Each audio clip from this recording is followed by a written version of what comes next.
Merhaba, işte ben Furkan. Bugün videomuzla birlikte Pinky kanalına hoş geldiniz arkadaşlar.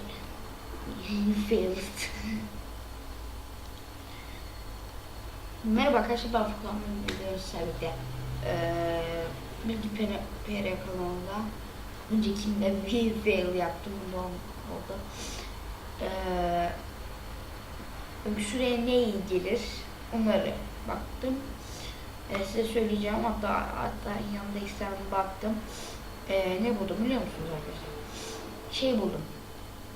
Öksürük de ne iyi gelir? Buna baktım ve şey buldum. Kış aylarında genellikle çok görülür. Bu yüzden şey olur. Ne olurdu? Mesela havaları nemlendirmek, yani böyle nemlendirmek lazım, hava aldırmak lazım. Arkadaşlar boş verin onu. Bir sonra oldu. Yine baktım, bilgili, yani öksürüğün neden olduğunu bilinmesine fayda varmış. Bunu da şey ettim. Ve mesela nasıl desem, mesela şey yaparlar. Zencefil, bal gibi bir şeyler yapın ve ona verin, o sağlık edermiş onu. Öyle dediler. Yalnızsa kusura bakmayın. Evet arkadaşlar, şimdi geçtik gripe. Gripte ne olur? Grip ne olur? Soğuk havada falan soğuk şey etme, üşütme gibi şeylerde hapşurma beze. Ben az önce hapşurdum. Durdurmuşum kesin diyor. Yani gripe hapşurmak şöyleymiş. Sol elimizin kaburasıyla falan sağ mı ne öyle bir şey varmış. Öyle yapacakmışız. Öyle dediler. Şimdi diğer bilgiye bakayım. Arkadaşlar devam ediyorum. Gripin en iyi şeyleri neymiş biliyor musunuz? Bol sıvı tüketmek, yani şuraya var, içmiş onu, az kalmış. Onları tüketmek ve